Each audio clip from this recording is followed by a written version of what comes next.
Muy buenas tardes, mis queridos hermanos, amigos, visitas. Estoy muy contento de poder compartir con ustedes este último tema de la serie que hemos estado trazando durante el transcurso de esta semana. Ha sido una bendición estar con ustedes. Hubiera sido mejor estar personalmente, pero lamentablemente por las circunstancias no ha sido posible, tal vez en un futuro, sino aquí, por lo menos en el reino. Hoy vamos a estudiar un tema muy importante, pero antes de hacerlo queremos pedir que Dios nos acompañe. Así que vamos a orar. Padre Celestial, venimos ante tu augusto trono. Venimos con confianza porque venimos en el nombre de Jesús. Y sabemos que cuando Jesús nos representa, tú oyes y respondes nuestras oraciones. Imploramos tu presencia en esta última sesión de esta serie. Abre nuestro entendimiento, abre nuestro corazón y capacítanos para permanecer firmes hasta el fin, como ha sido el lema de nuestro temario de esta semana. Gracias, Padre, por responder esta oración, porque te lo pedimos en el nombre de Jesús. Amén. Esta tarde vamos a estudiar una parábola del Señor Jesús. Esa parábola se encuentra en el Evangelio según San Lucas, el capítulo 18 y los versículos 1 al 8. Lucas 18, 1 al 8. Lo primero que voy a hacer es leer la parábola. Y voy a pedirles que por favor usen su imaginación para ubicarse en los detalles de la parábola. Es decir, como si estuvieran ustedes allí en estas circunstancias. Así que empiezo leyendo en Lucas 18:1. También le refirió Jesús una parábola sobre la necesidad de orar siempre y no desmayar, diciendo: había en una ciudad un juez que ni temía a Dios ni respetaba a hombre. Había también en aquella ciudad una viuda, la cual venía a él diciendo: hazme justicia de mi adversario. Y él no quiso por algún tiempo. Pero después de esto dijo dentro de sí: aunque ni temo a Dios ni respeto a hombre, sin embargo, porque esta viuda me es molesta, le haré justicia, no sea que viniendo de continuo me agote la paciencia. Versículo 6. Y dijo el Señor: oíd lo que dijo el juez injusto. ¿Y acaso Dios no hará justicia a sus escogidos, que claman a él día y noche? ¿Se tardará en responderles? Os digo que pronto les hará justicia. Pero cuando venga el Hijo del Hombre, ¿hallará fe en la tierra? Ahora, esta parábola es supremamente interesante e importante para los que van a vivir al final de la historia. ¿Cuáles son las lecciones que quiso enseñar Jesús con esta parábola? Son dos lecciones. Él mismo lo expresó. En el versículo 1, el Señor Jesucristo dijo que el propósito por el cual enseñó esta parábola fue para enseñarnos de que debemos orar siempre, como dijo el apóstol San Pablo, orad sin cesar, y que no debemos desmayarnos cuando no nos llega la respuesta inmediatamente. Orar siempre y no rendirnos cuando no recibimos una respuesta inmediata a nuestra oración. Ahora, la pregunta clave es: ¿para cuándo se aplica esta parábola? ¿A qué época de la historia? Bueno, no cabe duda que esta parábola es de ánimo para la gente en todas las generaciones, porque siempre ha sido cierto que debemos orar y no desmayar. Es decir, la parábola se aplica a los cristianos de todas las épocas. Pero la parábola tiene una aplicación especial, única, a aquellos que vivirán al final de la historia durante el gran tiempo de angustia. Y alguno podrá preguntar, ¿por qué, pastor? ¿Cómo sabe usted eso? Por el contexto de la parábola. La parábola aparece entre referencias a la segunda venida de Cristo. En el capítulo 17 de Lucas, inmediatamente antes de la parábola, Jesús venía diciendo, como fue en los días de Noé, así será también la venida del Hijo del Hombre. Luego dijo, como en los días de Lot, así será la venida del Hijo del Hombre. Y luego cuenta la parábola. Y la parábola termina con una referencia a la segunda venida. Termina con la pregunta, cuando venga el Hijo del Hombre, ¿hallará fe en la tierra? Es decir, que la parábola se encuentra entre referencias a la segunda venida. A esa época especialmente tiene aplicación esta parábola específicamente. Ahora vamos a mirar los elementos y los personajes de la parábola. En primer lugar, en el versículo 2 encontramos que había un juez. Dice en el versículo 2, había en una ciudad un juez que ni temía a Dios ni respetaba a hombre. ¿Qué significa eso? Que el juez no temía a Dios ni respetaba a hombre. Sencillamente significa que este juez era un hombre secular. No tenía ninguna inclinación religiosa. Desempeñaba su función sin ninguna connotación religiosa. Era una persona no necesariamente irreligiosa, pero una persona secular sin ninguna inclinación especial religiosa en la parábola. Luego tenemos una viuda. Sigue diciendo allí, había también en aquella ciudad una viuda. La parábola hace muy claro que esta viuda, podríamos decir, no tenía dónde caerse muerta. No tenía hijos, no tenía casa, lógicamente no tenía esposo, no tenía amigos, no tenía dinero. Su única esperanza radicaba en que el juez le hiciera justicia sobre su adversario. Esto nos lleva al versículo 3, a donde la viuda decía, hazme justicia de mi adversario. Ahora, los que han estudiado esta parábola, los eruditos que han estudiado esta parábola, han llegado a la conclusión de que cuando el esposo de esta mujer murió, tenía una deuda muy grande con un acreedor. Y cuando murió, como no había pagado la deuda con el acreedor, el adversario le quitó todo lo que tenía el esposo y dejó a la pobre viuda en la calle, sin dinero, sin apoyo, sin nada. Y luego tenemos en la parábola la persistencia de la viuda, el clamor constante de la viuda. Dice en Lucas 18:3 nuevamente que la viuda decía, hazme justicia de mi adversario. El versículo 3 dice, la cual venía a él diciendo, hazme justicia de mi adversario. Ahora, noten que dice que la viuda venía a él pidiéndole que hiciese justicia sobre su adversario. Ahora, el verbo venía es un infinitivo.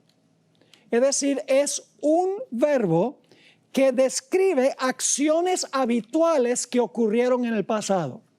Lo que quiere decir es que la viuda no vino una vez y se rindió, porque el verbo no dice que vino al juez, dice venía al juez, un infinitivo que significa que ella venía y venía y venía y venía hasta el punto de dejar fastidiado al juez.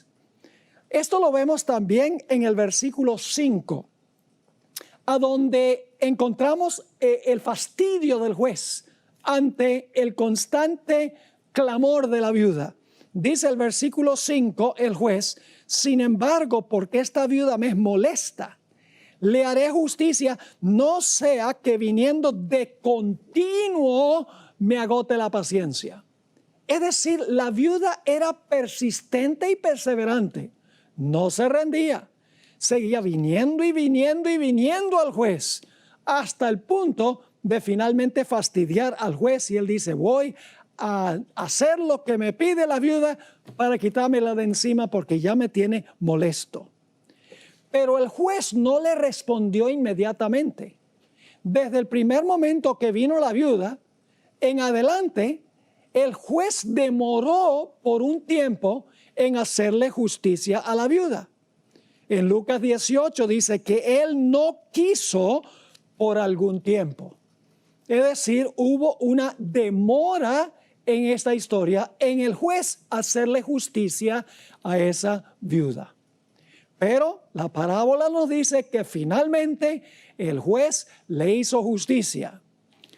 Dice así, pero después de esto dijo dentro de sí el juez, aunque ni temo a Dios, ni tengo respeto a hombre, sin embargo, porque esta viuda me es molesta, le haré justicia, no sea que viniendo de continuo me agote la paciencia. Y así fue que el juez finalmente le hizo justicia a la viuda después de una larga demora. La viuda finalmente recibió lo que le pertenecía a ella. Ahora, la pregunta clave es, ¿qué representa esta parábola? ¿Qué representan o simbolizan los detalles de esta parábola? Pues no tenemos que adivinar. Saben que algunas de las parábolas de Jesús, él nunca explicó su significado. Por ejemplo, en Mateo el capítulo 13 tenemos varias parábolas que Jesús contó la parábola y nunca la explicó. Como por ejemplo, la parábola de los pescadores que salieron, reunieron peces en su red y los trajeron y los separaron en la playa. Jesús no explicó qué significaba eso. La parábola del tesoro escondido. La parábola de la perla del gran precio. Ninguna de esas parábolas las explicó Jesús.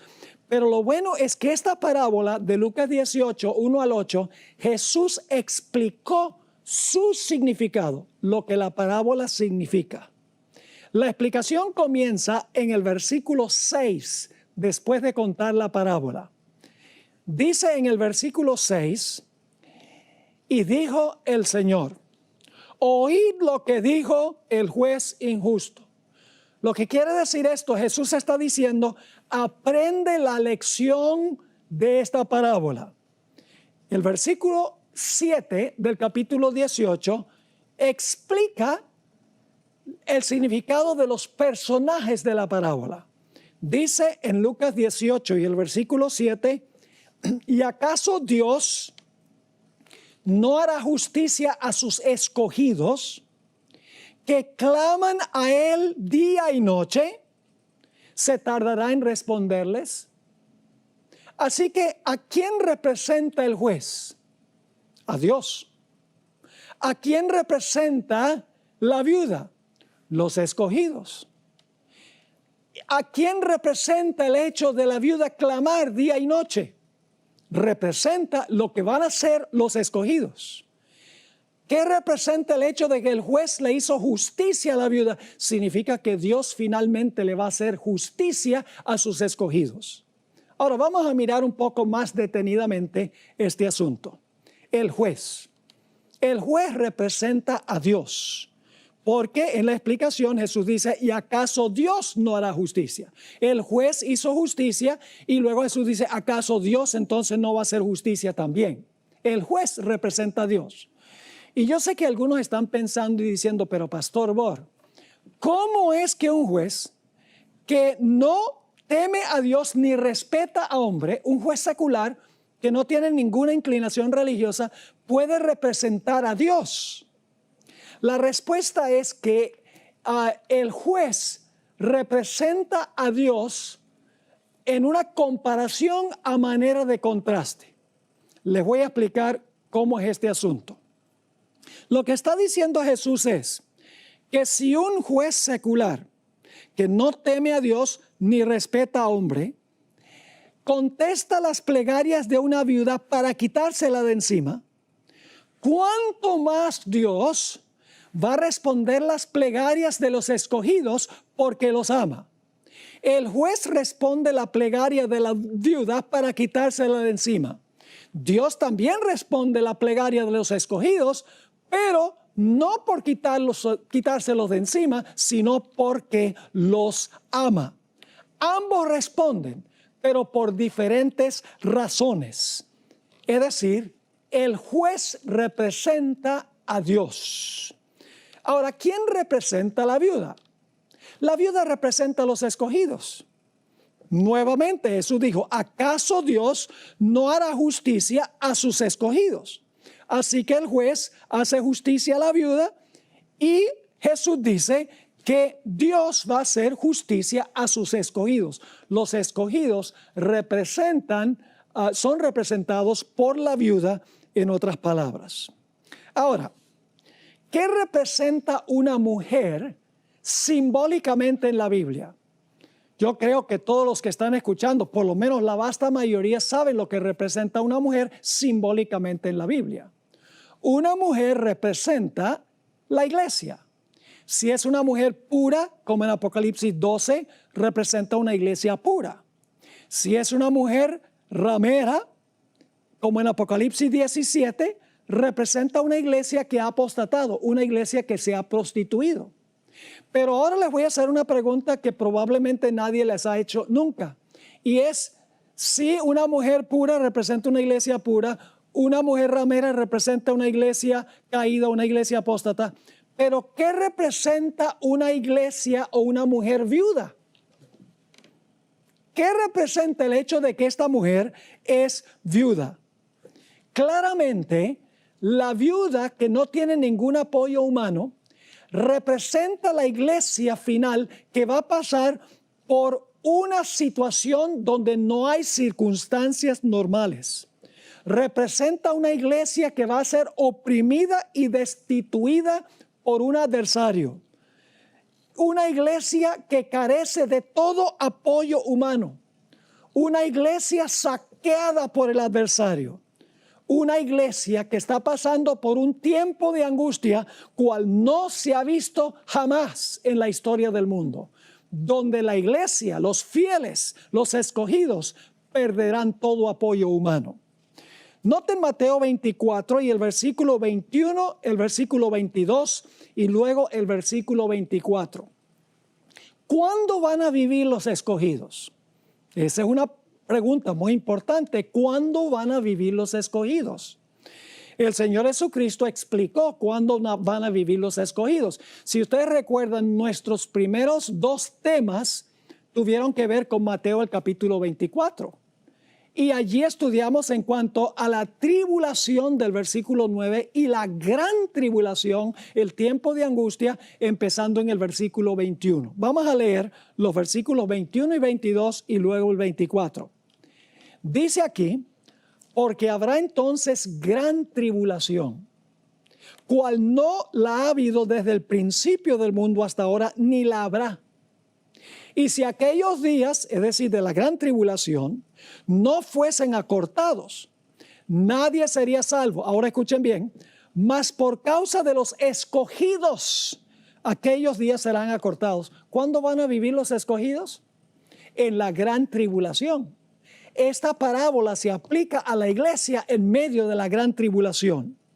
El versículo 24 dice, porque se levantarán falsos cristos y falsos profetas, y harán grandes señales y prodigios, de tal manera que engañarán, si fuere posible, aún a los mismos escogidos.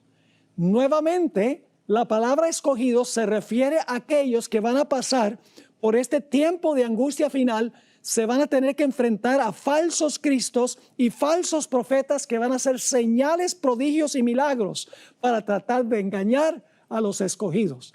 La viuda representa a los escogidos y los escogidos son aquellos fieles de la iglesia, los que no son zarandeados, los que quedan firmes hasta el fin, aquellos que van a perder todo apoyo humano, pero no perderán su confianza y su vínculo con el Señor. Ahora, ¿quién representa el adversario? ¿Quién es el adversario de la iglesia que va a saquear al remanente final y los va a dejar sin nada? Bueno, la parábola no nos dice quién es el adversario.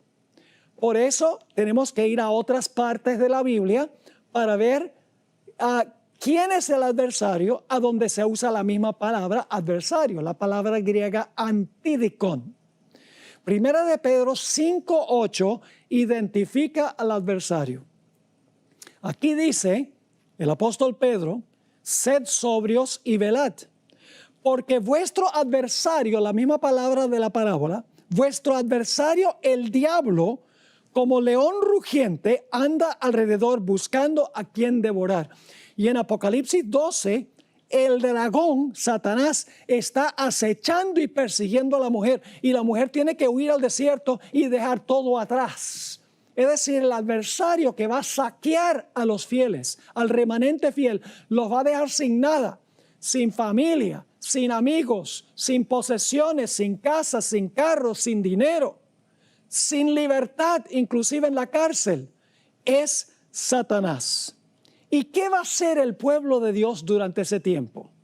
Bueno, el Señor Jesucristo dice que van a clamar día y noche para que Dios los libre de su adversario. Esa palabra clamar que se usa aquí en la parábola es una palabra muy fuerte, muy intensa en el idioma griego.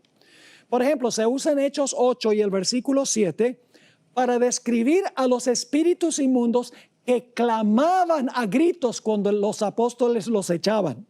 Se usa en Lucas 9 y el versículo 38, a donde un padre clama a Jesús para que sane a su hijo endemoniado. Y es la palabra que se usa en Mateo 27:46, a donde Jesús clama a gran voz: Dios mío, ¿por qué me has desamparado? Es decir, el clamor de los escogidos durante ese tiempo será un clamor intenso, a voz en cuello, rogándole a Dios que los libre de su adversario, que los ha saqueado y los ha dejado sin nada. Pero va a haber una demora, porque la parábola dice que van a clamar a Dios día y noche. Quiere decir que va a haber una demora en Dios responder a las plegarias de los escogidos. La parábola termina con una pregunta diciendo: ¿aun cuando Dios se demore en responderles?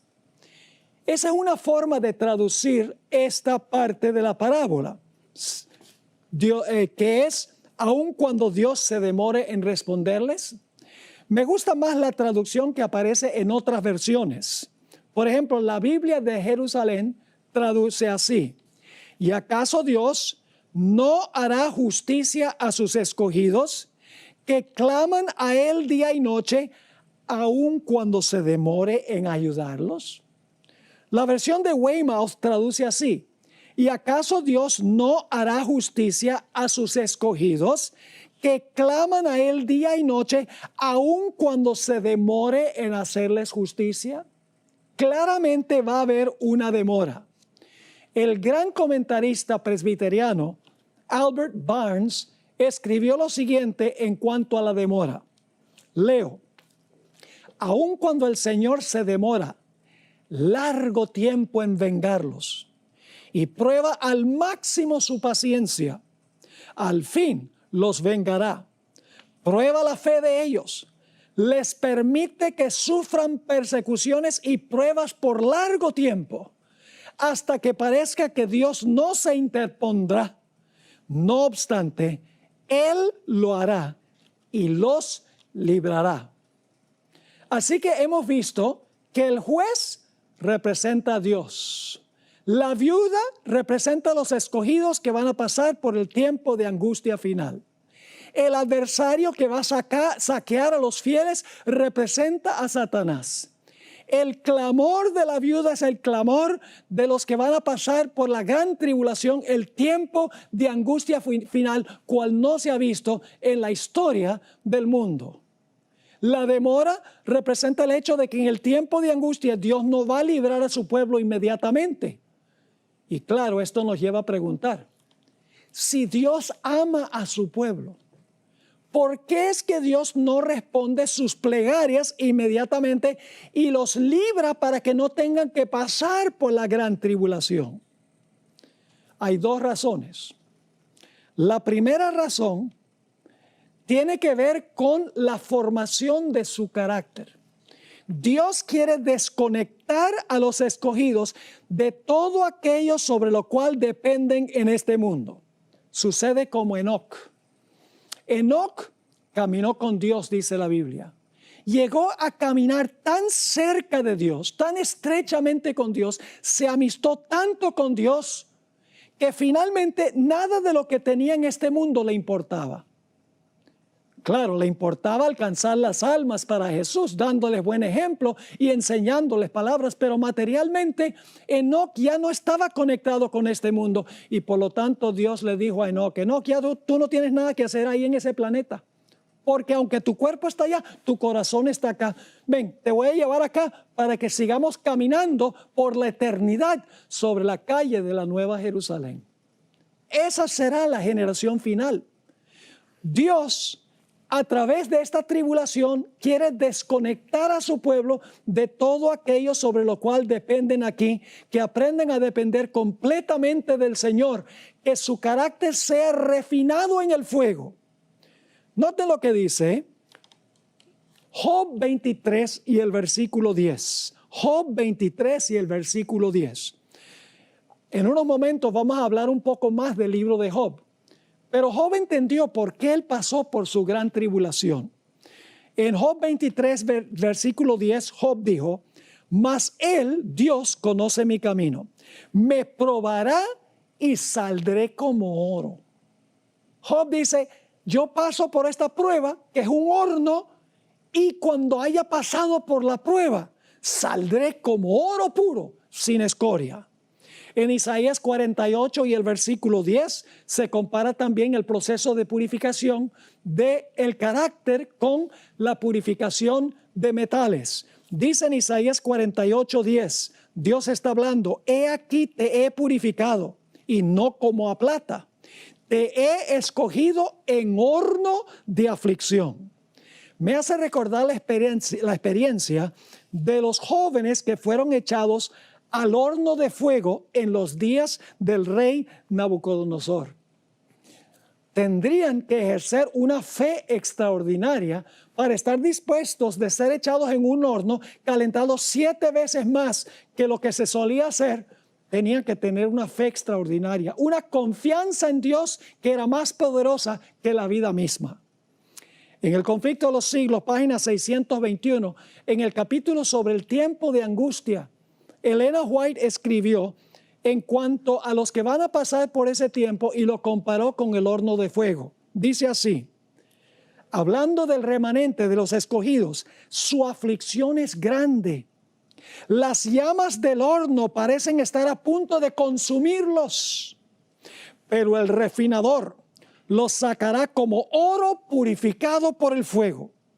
El amor de Dios para con sus hijos durante el periodo de su prueba más dura es tan grande y tan tierno como en los días de su mayor prosperidad. Pero necesitan pasar por el horno de fuego. Debe consumirse su mundanalidad. En realidad, esa no es la palabra que usó Elena White en el cielo. Hay una palabra en inglés, mundanalidad, que es la palabra worldliness. Esa no es la palabra que ella usa en el original. En el original dice earthliness. Yo voy a crear una palabra en español. Debe consumirse su terrenalidad, lo que los tiene conectados a este planeta. ¿Y con qué propósito? Para que la imagen de Cristo se refleje perfectamente. Pero hay una segunda razón por la demora. No solamente porque Dios quiere que su pueblo deje de depender de todo lo que está aquí y dependa plena y completamente sobre Dios, que su carácter sea finalmente purgado y purificado de todo lo que los conecta aquí, sino que también hay un segundo propósito que se encuentra en el libro de Job. Satanás le dice a Dios, en presencia de los seres del universo, que su pueblo le sirve por interés. Que si Dios no bendijera a su pueblo, si Dios no cercara a su pueblo con protección, su pueblo lo abandonaría inmediatamente. Aquí es que entra el libro de Job. El libro de Job es un ejemplo en la vida práctica de esta parábola. Vamos a ver en qué sentido. En Job 1 vienen todos los hijos de Dios a presentarse delante de Jehová, entre los cuales vino también Satanás.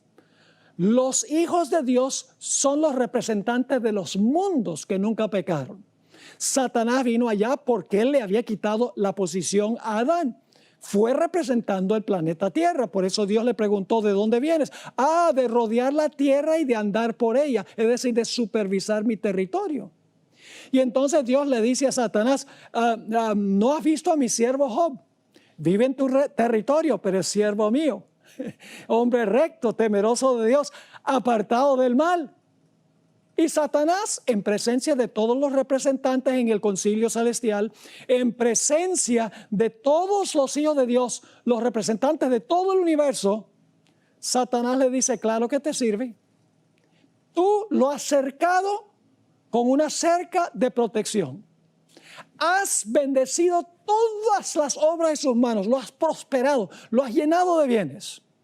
Claro que te sirve, pero te sirve como un mercenario.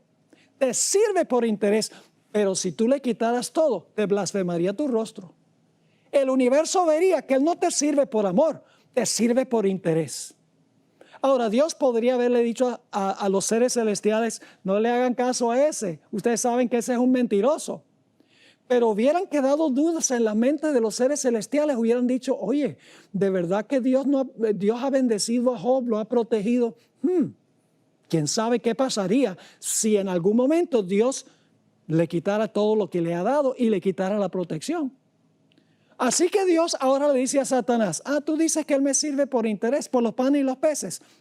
Está bien, ve, te permito que tú le quites todo lo que tú quieras. Satanás sale de la presencia de Jehová. Los 10 hijos los mata. Todos los siervos que tenía,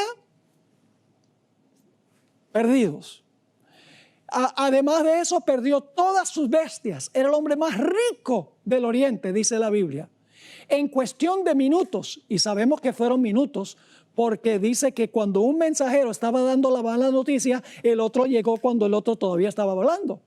Es decir, en cuestión de minutos, Job perdió sus hijos, sus siervos y todas sus posesiones. Y todo el universo está observando y diciendo, ¿Job sirve a Dios por amor, por puro amor o por interés? ¿Y qué dice Job? Job dice, Dios dio y Dios quitó. Alabado sea el nombre de Jehová. Y los seres celestiales dicen, gloria a Dios, aleluya. Job sirve a Dios por amor y no por interés. Porque fíjense que Satanás le quitó todo y todavía es un fiel seguidor de Dios. Hay una segunda reunión del concilio celestial en el cielo. Van los representantes del universo allí a ese concilio, entre los cuales va también Satanás representando el planeta Tierra. Y ahora Dios le dice, ¿de dónde vienes? De rodear la tierra y de andar por ella. Y entonces Dios le dice a Satanás, ¿has visto a mi siervo Job? Que a pesar de que me incitaste contra él, todavía conserva su integridad. Claro, Satanás tiene una respuesta. Él dice, pues claro, no me dejaste tocarlo a él. Cualquier hombre está dispuesto de entregar lo que tiene con tal que no lo aflijan a él. Pero si tú permitieras que yo lo afligiera a él, te blasfemaría tu rostro inmediatamente. Todos los seres celestiales, los representantes están escuchando. Y dicen, ¿de verdad que Dios le dijo a Satanás que no podía tocar a Job? Y Dios lo ha protegido, ¿quién sabe? Así que Dios le dice a Satanás, tú dices que porque yo lo mantengo sano y salvo, que él me sirve por eso. Satanás dice, claro que sí. Dios dice, entonces yo te permito que salgas y hagas con él lo que tú quieras. Lo único que no permito es que lo mates. Escuchen bien. La generación final, los escogidos que van a pasar por el tiempo de angustia, Dios permitirá que sean probados al máximo. Perderán todas sus posesiones. Además de eso, Satanás tendrá la opción de encarcelarlos, de oprimirlos y posiblemente inclusive de enfermarlos. Pero ningún fiel de Dios morirá durante ese tiempo de angustia, porque la historia de Job es una ilustración de lo que va a pasar con los escogidos en la gran crisis final. Así que Satanás sale de la presencia de Jehová. Los seres celestiales están observando para ver qué va a pasar. Y Satanás aflige a Job con una llaga maligna desde la mollera de la cabeza hasta la planta del pie. Tan terrible era que tenía que rascarse con una teja, indudablemente desfigurándose. ¿Qué ha perdido Job? Ha perdido a todos sus hijos, ha perdido su casa, ha perdido a sus siervos, ha perdido sus posesiones y ahora ha perdido la salud. Pero Job, según el capítulo 2, se mantuvo íntegro y fiel al Señor. Los seres celestiales dijeron, gloria a Dios, Job sirve a Dios por puro amor. Y ahora la esposa de Job lo va a desamparar. La esposa le dice, ¿aún conservas tu integridad, Job, cuando Dios te está haciendo esto? Maldice a Dios y muérete. Ha perdido el apoyo de su esposa. Y luego entonces llegan sus 3 amigos predilectos para consolarlo. Y la Biblia dice que empiezan a acusar a Job diciéndole, te está pasando porque eres un grandísimo pecador. ¿Qué ha perdido Job? Ha perdido a sus hijos, ha perdido su casa, ha perdido sus siervos, ha perdido sus posesiones, ha perdido su salud, ha perdido el apoyo de su esposa, ha perdido el apoyo de sus amigos. Y si ustedes miran el resto del libro, van a encontrar que aparentemente Dios también ha desamparado a Job. Porque desde el capítulo 3 hasta el capítulo 38 de Job, Job está clamando a Dios para que Dios le explique por qué está pasando esto, porque esto es absurdo.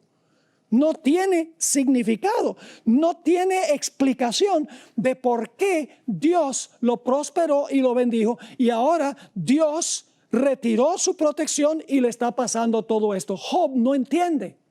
Y si ustedes leen el capítulo 3 hasta el capítulo 38, Job, como la viuda, está clamando a voz en cuello, Dios, por favor, dame una explicación.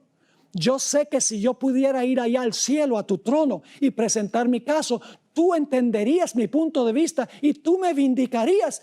¿Por qué está pasando esto? No lo entiendo. ¿Por qué mi mejor amigo me está tratando así? ¿Y cuál es la respuesta de Dios? La respuesta de Dios es un rotundo silencio, una demora. ¿Saben ustedes, mis hermanos y hermanas, que Dios puede responder nuestras oraciones en 3 diferentes formas? Ustedes dicen, ¿cómo que 3? Sí, Dios puede contestar sí, Dios puede contestar no, o Dios puede contestar espérate. Esa es la contestación que no nos gusta a nosotros, que Dios nos haga esperar. Pero Dios hizo que Job esperara un largo tiempo. Como con la viuda, él está clamando a Dios porque ha perdido todo lo que tiene, todo apoyo, lo ha perdido. No entiende lo que está pasando. Pero Job dice, aunque me matare, aún en él confiaré. ¿Por qué razón entonces es que Dios va a permitir que sus fieles pasen por el tiempo de angustia final? Porque Satanás va a usar la misma acusación contra la generación final que usó contra Job. Job es un tipo o una ilustración de toda una generación de santos al final de la historia. Satanás dice que los fieles de Dios sirven a Dios por interés, porque Dios los bendice, porque Dios los protege, porque Dios pone una cerca, una valla de protección alrededor de ellos. Al final, Satanás va a usar el mismo argumento y todo el universo va a estar observando lo que está pasando en este planeta. Dios va a demostrar que los que pasen por el tiempo de angustia final, ellos van a ser fieles a Dios aunque pierdan la vida, aunque no la van a perder. Van a decir como Job, aunque me matare, aún en él confiaré. Van a decir, yo sé que mi Redentor vive, aun cuando no lo puedo sentir en este momento. Van a decir, cuando me hubiere probado, saldré como oro. Es decir, la generación final va a demostrarle al universo que Dios tiene un pueblo que sirve a Dios por puro amor, que no les importa perder todo, inclusive dispuestos de entregar la vida por amor a Dios. Así que Dios va a permitir que su pueblo pase por esto para darle una demostración de la fidelidad de los fieles durante el tiempo de angustia. ¿Saben ustedes que la más hermosa ilustración de esta historia que contó Jesús, de esta parábola que contó Jesús, se encuentra en la misma vida de Jesús? Vamos a mirar los elementos en la vida de Jesús. ¿Quién sería el juez en el caso de la vida de Jesús que le podía hacer justicia a Jesús? Pues el juez sería su Padre, Dios. ¿A quién representaría la viuda de la parábola que no tenía dónde recostar su cabeza? Jesús. Él mismo dijo, las zorras tienen guarida y las aves nido, el Hijo del Hombre no tiene dónde recostar la cabeza. Y cuando Jesús colgó en la cruz del Calvario, el Señor Jesucristo no tenía nada, ni siquiera la ropa la tenía puesta. Así que el escogido de la parábola es Jesús. ¿Quién es el adversario? El adversario en el caso de Jesús, es Satanás, quien le quitó todo a Jesús lo que tenía. En el huerto del Getsemaní nos dice que Jesús comenzó a entristecerse y angustiarse en gran manera. 3 veces en el huerto le rogó a su padre, fíjense la demora, le ruega a su padre que si es posible le quite la copa de su angustia, porque está pasando por un terrible tiempo de angustia, sudando grandes gotas de sangre. ¿Cuál fue la respuesta de su padre? La respuesta de su padre fue silencio rotundo. En la cruz del Calvario Jesús clamó, Dios mío, ¿por qué me has desamparado? Es decir, en el caso de Jesús, el Padre se demoró en responder a las plegarias de Jesús. Hubo una demora. Así que en el caso de Jesús, el juez es Dios el Padre. El escogido es el Señor Jesucristo. El adversario que saquea a Jesús es Satanás. El tiempo de angustia es el tiempo de angustia que pasó Jesús en el Getsemaní y en la cruz. La demora es que el Padre no le respondió inmediatamente. Noten Hebreos 5 y el versículo 7. Y Cristo, en los días de su carne, es decir, mientras estuvo en esta tierra como ser humano, ofreciendo ruegos y súplicas, con gran clamor y lágrimas. ¿Ven el clamor de la viuda aquí? Así que dice, Cristo en los días de su carne ofreciendo ruegos y súplicas con gran clamor y lágrimas al que le podía librar de la muerte, fue oído a causa de su temor reverente. Yo pregunto, ¿fue oído inmediatamente? Él oró que lo librara de la muerte, pero él murió. La Biblia dice que Cristo murió. Entonces, ¿cómo dice aquí que oró con lágrimas al que le podía librar de la muerte y fue oído? ¿Cuándo fue oído Jesús? Mis queridos hermanos y amigos, después de la demora. Noten Hebreos 5 y el versículo 8, ¿por qué Dios permitió que Jesús pasara por esta experiencia? Dice allí en Hebreos 5 y el versículo 8, y aunque era hijo, por lo que padeció, aprendió la obediencia. Ahora, no significa que Jesús fue desobediente en algún momento. Jesús nunca fue desobediente. Jesús siempre fue obediente a su Padre. Pero cuando las pruebas venían, en ese momento Jesús obedecía. Otra prueba, Jesús obedecía. Otra prueba, Jesús obedecía. El Padre permitió que Jesús pasara por estas circunstancias, según dice el libro de Hebreos, para que aprendiera a depender de su Padre, aún habiendo perdido todo. Ese es el caso de los fieles que van a pasar finalmente por el tiempo de angustia. Ahora le pregunto, Dios finalmente le hizo justicia a Job?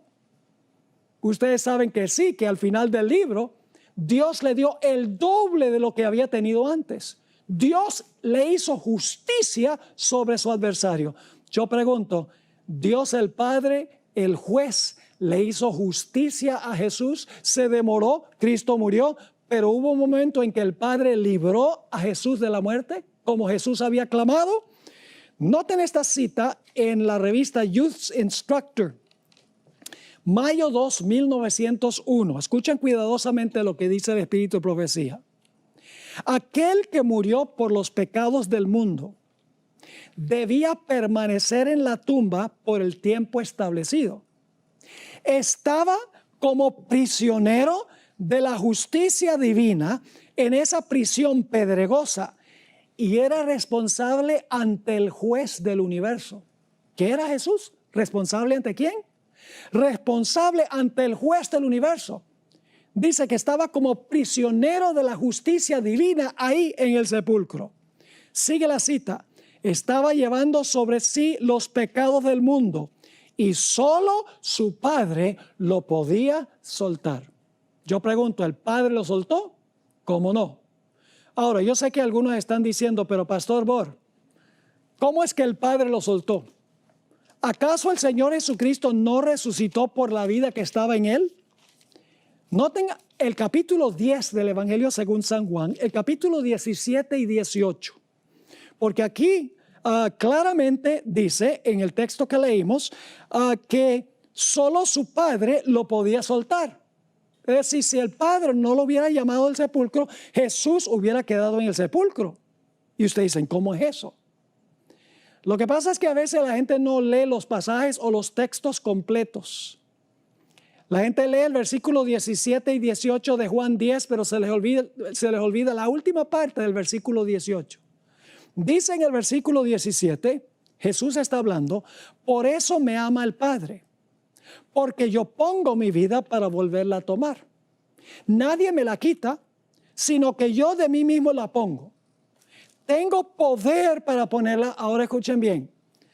La palabra poder ahí, la traducción poder no es una buena traducción. Hay una palabra poder en griego que es la palabra dunamis, de donde viene nuestra palabra dinamita. Esa no es la palabra aquí. La palabra aquí es exousia, que significa autoridad. Así que Jesús dice, tengo autoridad para poner mi vida y tengo autoridad para volverla a tomar. ¿De dónde recibió Jesús o de dónde sacó Jesús la autoridad para resucitar?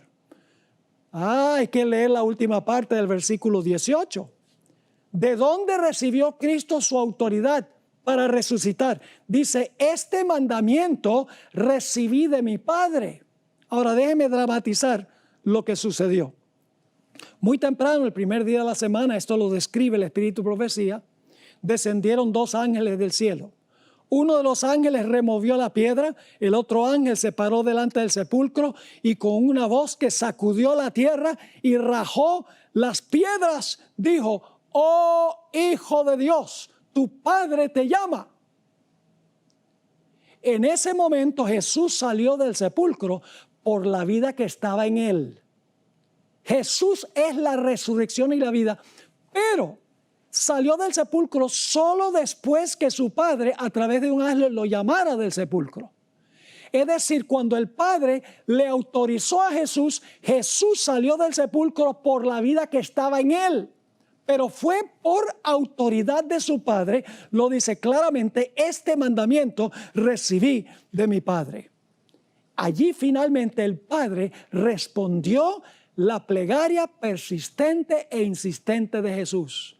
No, el Padre no lo libró de morir, pero lo libró de la muerte en la mañana de la resurrección.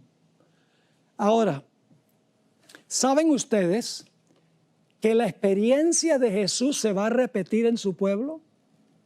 Quiero leerles una cita que no está en español hasta donde yo sepa, yo la busqué. Está en la Review and Herald, abril 14, 1896, a donde la sierva del Señor dice que nosotros vamos a pasar por la misma experiencia por la cual pasó el Señor Jesús. Voy a leerles esa cita ahora. Las fuerzas de las tinieblas se unirán con agentes humanos. ¿Quiénes son las fuerzas de las tinieblas? Satanás y sus ángeles. ¿Se van a unir con quiénes? Se van a unir con agentes humanos que se han entregado al control de Satanás. Y ahora viene la parte clave. Y se revivirán las mismas escenas que ocurrieron cuando Jesús fue juzgado, rechazado y crucificado. Se va a repetir eso. Ya no con Jesús, sino con el pueblo de Jesús, con el cuerpo de Cristo. Sigue diciendo, al entregarse a las influencias satánicas, los hombres se transformarán en demonios. Y aquellos que fueron creados a imagen de Dios, los que fueron formados para honrar y glorificar a su Creador, se convertirán en habitación de dragones. Y Satanás verá en una raza apóstata su obra maestra de maldad. ¿Cuál es esa obra maestra de maldad que va a mostrar a Satanás en una raza apóstata? Seres humanos que reflejan su propia imagen. Es decir, al final de la historia va a haber dos grupos. Un grupo que refleja perfectamente la imagen de Jesús y otro grupo que refleja perfectamente la imagen de Satanás. ¿Pueden ustedes imaginarse cómo será este mundo cuando todos los impenitentes están bajo el control de Satanás? Los vientos ya no son retenidos, se le da rienda suelta a Satanás, solo que Dios dice, puedes hostigar a mi pueblo, puedes hostigar a los escogidos, puedes probarlos al máximo, pero no te permito que mates a ninguno de ellos. Hermanos y hermanas, en este tiempo es que nosotros tenemos que formar esa dependencia sobre nuestro Dios.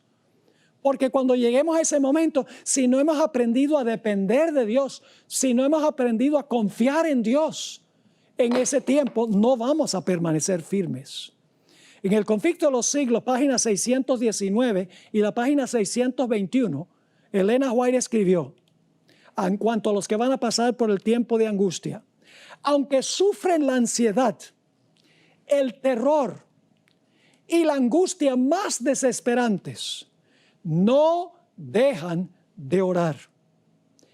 Como la viuda, echan mano del poder de Dios, como Jacob se aferró al ángel, y de sus almas se exhala el grito, no te soltaré hasta que me hayas bendecido. En la página 621, Elena White escribió, los tiempos de apuro y angustia que nos esperan requieren una fe capaz de soportar el cansancio, la demora, el hambre. Una fe que no desmaye a pesar de las pruebas más duras. Ahora, ¿cuándo desarrollamos esa fe? Termino la cita.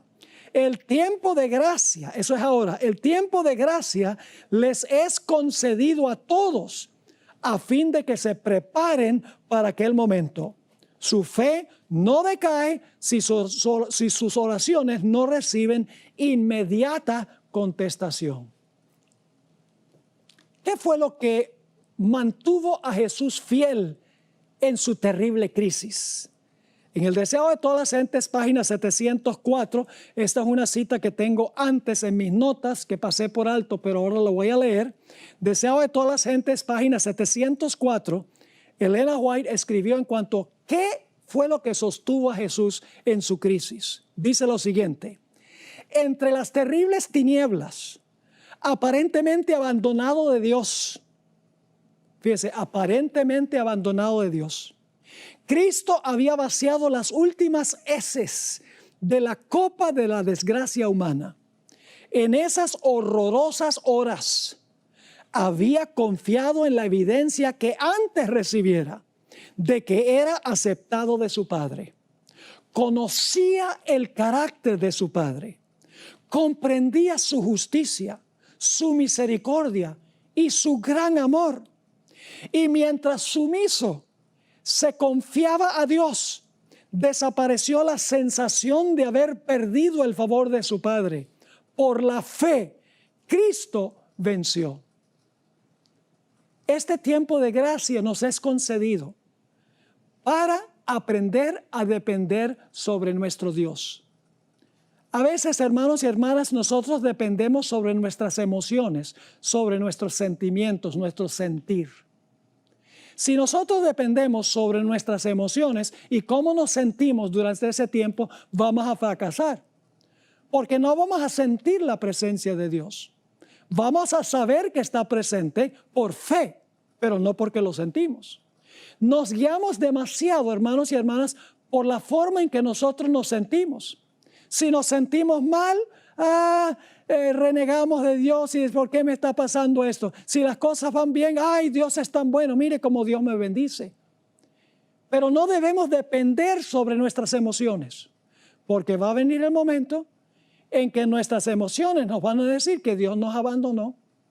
Todas las circunstancias van a indicar de que Dios no está presente con nosotros, porque el remanente final lo perderá todo. Por eso tenemos que dejar de ser materialistas. No podemos ser como la esposa de Lot, que estaba enamorada de todo lo que tenía en Sodoma y miró hacia atrás y se convirtió en una columna de sal. Nosotros, hermanos y hermanas, no podemos caer en esa trampa.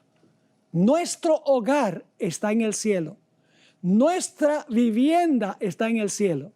Las bendiciones de Dios están para nosotros en el cielo, pero tenemos que pasar por un tiempo de angustia cual nunca se ha visto y tendremos que depender sola y exclusivamente sobre Dios y no sobre nada más.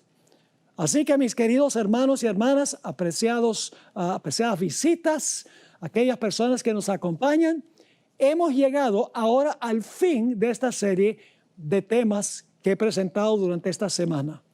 Es mi oración que nosotros podamos vivir de acuerdo al lema que nosotros hemos adoptado para esta serie de conferencias. Firmes hasta el fin. Que nada ni nadie pueda separarnos del amor de Dios que es en Cristo Jesús, nuestro Salvador. Es mi oración que aprendamos no a depender sobre lo que tenemos, sobre nuestras emociones, sobre la forma que nos sentimos, sino que aprendamos a depender única y exclusivamente sobre Jesús y que aun cuando no sintamos su presencia, por fe sepamos que Él está allí, nos está acompañando, aún en valle de sombra de muerte, está con nosotros y no temeremos mal alguno porque Él estará con nosotros hasta el fin. Esa es mi oración para cada uno de los que han sintonizado esta serie esta semana.